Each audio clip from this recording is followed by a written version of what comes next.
যদি আরেক জনম আমি পাইব, সে জনমে তোমাকেই চাইব। ঢাকা বিশ্ববিদ্যালয়ে অনেকের স্বপ্ন থাকে, কিন্তু আমাদের বাংলাদেশের প্রেক্ষাপটে ঢাকা বিশ্ববিদ্যালয়ের বাস্তবতা হচ্ছে ঢাকা বিশ্ববিদ্যালয়ের জীবনে একবারই ফর্ম তোলা যায় এবং জীবনে একবারই পরীক্ষা দেওয়া যায়, কারণ ঢাকা বিশ্ববিদ্যালয়ে কোনো সেকেন্ড টাইম নেই। এইচএসসি 25 এবং 26 ব্যাচের যারা তোমরা আছো, এখন তোমাদের স্বপ্ন ভাই ঢাকা বিশ্ববিদ্যালয়। এই ঢাকা বিশ্ববিদ্যালয়ের স্বপ্ন পূরণ করার জন্য তোমার হাতে সময় রয়েছে এবং সুযোগ রয়েছে। এই সুযোগটা তোমাকে কাজে লাগাতে হবে।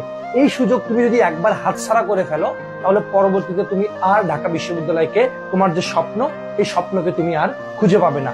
অর্থাৎ তোমার হাতে যেহেতু সময় আছে, এই সময়টা তোমাকে কাজে লাগাতে হবে। আমি বলছি না ঢাকা বিশ্ববিদ্যালয়ের জীবনে সবকিছু। ঢাকা বিশ্ববিদ্যালয়ে তোমার স্বপ্ন যে আমি ঢাকা বিশ্ববিদ্যালয়ে পড়বো, আমার বাবা মায়ের স্বপ্ন, এবং সেই স্বপ্ন পূরণ করার জন্য তোমার যে সুযোগ রয়েছে, সেই সুযোগটাকে তুমি কাজে লাগাও, সময়টাকে কাজে লাগাও, সুযোগটাকে কাজে লাগাও। এসএসসি 25 কিছুদিন পরে এসএসসি পরীক্ষা, তারপরে তুমি তোমার অ্যাডমিশনে চলে আসবা এবং এই অ্যাডমিশনে এসেই তুমি তোমার ঢাকা বিশ্ববিদ্যালয় এবং অন্যান্য বিশ্ববিদ্যালয়ে ভর্তি প্রস্তুতি শুরু করবা।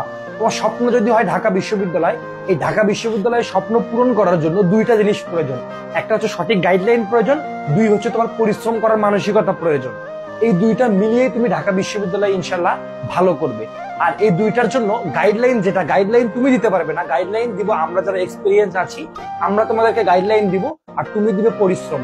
এই দুইটা মিলিয়ে ইনশাল্লাহ তোমার স্বপ্নের যে যাত্রা, সেই যাত্রা তোমার সফল হবে এবং তুমি ইনশাল্লাহ ঢাকা বিশ্ববিদ্যালয়ে চান্স পাবে, তোমার স্বপ্ন পূরণ করবে, তোমার বাবা মায়ের স্বপ্ন পূরণ করবে।